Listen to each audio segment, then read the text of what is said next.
Hello, God bless you, and welcome to episode 19 of Unshackled Life Q&A. My name is Dalen Woodard, and I am a Bible teacher and assistant pastor at Nacogdoches Christian Fellowship and founder of Unshackled Life Ministries in Nacogdoches, Texas. These Q&As cover questions about God, the Bible, and theology, and we will examine the questions from a biblical perspective and using biblical thinking, meaning approaching the question from a biblical worldview and using the text in context with the passage where it is found, as well as keeping it in context and agreement with the entirety of Scripture. At the end of the Q&A, I will give you ways to ask your own questions for future episodes. Also, I would like to thank the person who asked the question we will be covering today. So let's get to it. Question: what was the purpose of the Syrians wearing ropes on their heads when they approached Ahab? This question comes from 1 Kings 20, and to be honest, as many times as I have read the passage, I had never paid attention to this strange mention that the defeated Syrians had approached the king of Israel with ropes on their head. With my curiosity piqued, I first read all of 1 Kings 20 to get the context needed to begin understanding the scene. Ben-Hadad, the king of Syria, gathered his army and demanded submission and tribute from Israel. The Israelites refused and fought back and whipped the Syrians. The next spring, when the time for war had come, the Syrians made another attempt to subjugate Israel, saying that God may be powerful in the hills where they had been defeated previously, but if they had fought on the plains, in the valleys, God would be powerless to defend the Israelites. God promised that since Ben-Hadad did not recognize that God is Lord of all creation and not just powerful in parts, he would deliver them into the hands of Israel. And sure enough, Israel defeated Syria again. And that brings us to the scene the question comes from. 1 Kings chapter 20, verses 31 through 34. And his servants said to him, Behold now, we have heard that the kings of the house of Israel are merciful kings. Let us put sackcloth around our waists, and ropes on our heads, and go out to the king of Israel. Perhaps he will spare your life. So they tied sackcloth around their waists, and put ropes on their heads, and went to the king of Israel, and said, Your servant Ben-Hadad says, Please let me live. And he said, Does he still live? He is my brother. Now the men were watching for a sign, and they quickly took it up from him, and said, Yes, your brother Ben-Hadad. Then he said, Go and bring him.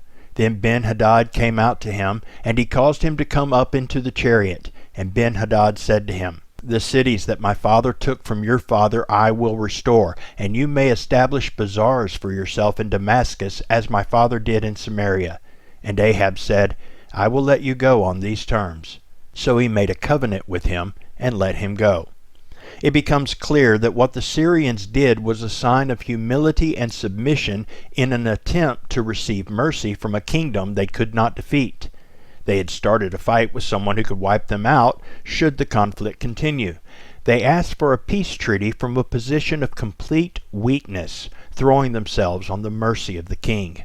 So that's the basic answer to the question. The purpose of the ropes on the heads was combined with the purpose for sackcloth around their waists to show submission and admit defeat. But that doesn't really clear up the picture. How does walking around with a coil of ropes on your head like a basket show submission? So next I looked at different English translations of 1 Kings 20 verse 31 to see if different translators had approached the verse differently.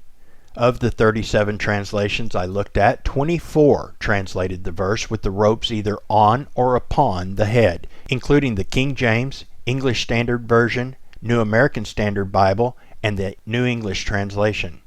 11 of the 13 remaining translations read either around or about the head, or in one case, about the neck. That was the Coverdale Bible of 1535. These 11 include the New King James Version and the Holman Christian Standard Bible. The two that are different are both translations from the Aramaic translations translated into English, and both of them have it with the sackcloth on the heads and the ropes around the waist. Since the Aramaic is first a translation of the Hebrew and then that translation is being translated again into English, I dismissed these two variants and stuck to translations that went straight from Hebrew to English. The Hebrew is literally sackcloths in waist of us and lines in head of us.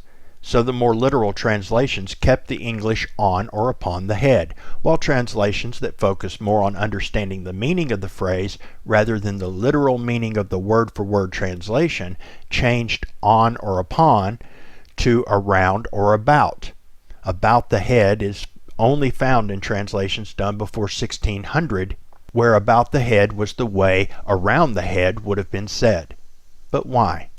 So I looked at the Hebrew word studies and commentaries next. I'll spare the details of all the different sources because they all painted the same picture.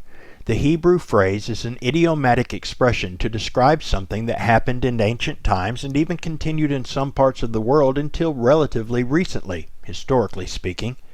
The ropes would be worn around the neck like a ready-made noose to show how completely they were placing themselves in Ahab's mercy and that he might hang them, if he pleased, without resistance.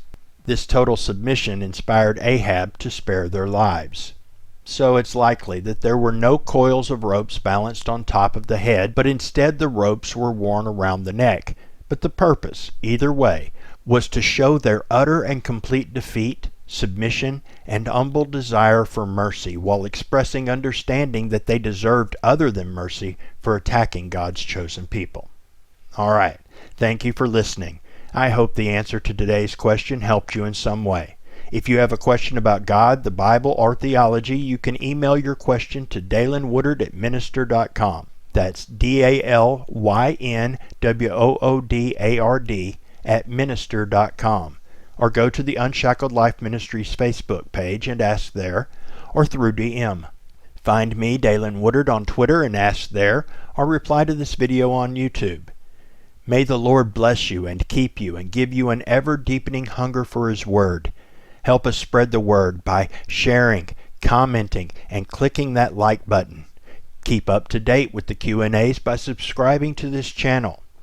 And remember, when you fix your thoughts on God and build your thinking on the foundation of His truth, God fixes your thoughts.